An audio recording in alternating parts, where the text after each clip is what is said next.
Hello everyone, today we're embarking on a journey of how to create a lead nurture workflow with HubSpot.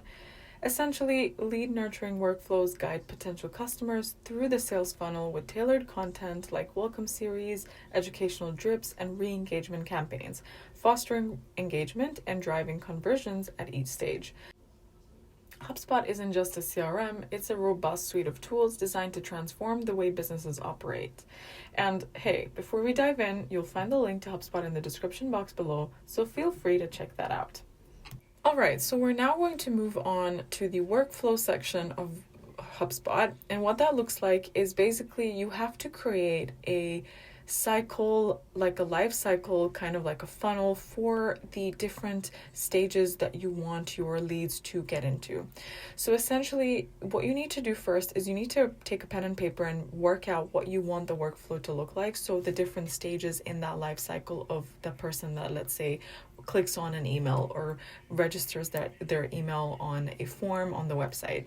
So what you want to do is you want to come up with a contact enrollment trigger, which will be what is that specific characteristics that would allow HubSpot to make that person enter into this workflow. So you can say opens an email or clicks on a link or asks for a playbook, whatever it might be that would suit your preferences. So it could be a subscriber, whatever you might want. And then you set out the other actions that you would add into the workflow. So before you do anything, you would want to go into workflow to set in your workflow goal, which is basically what is the end result that you want to achieve out of this workflow. So is it that you want the person to convert and buy something? Is it that they want to open an email? Do you want them to respond to you? What do you want? So you might just want them to book a meeting with you.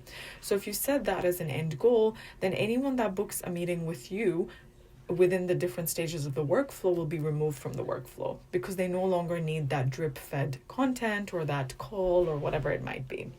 So once you're done with that, you then move on to the different stages of what you want to add within your workflow.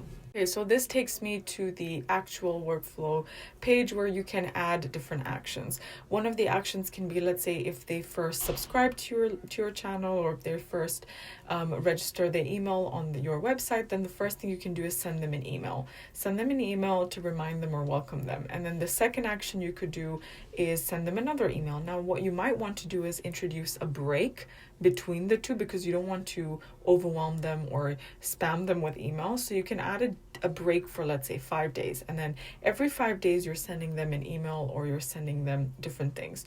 So these will be the different activities. So you first send them an email in activity number 1. Action number 2 is a delay. Action number 3 is sending them a useful podcast. Action number 4 is again delay. Action number 5 might be, you're giving them free advice.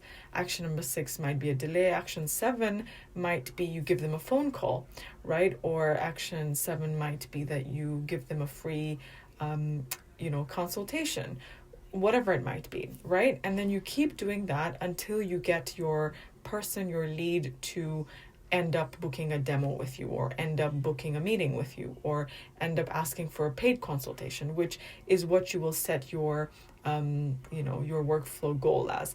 And let's say if they do that within the first few actions, then they no longer will be within the group or within the workflow. So you can literally create the email, put it in, and then you don't have anything to do with it because the workflow will automatically send out all these emails, send out the whatever notifications you've put in.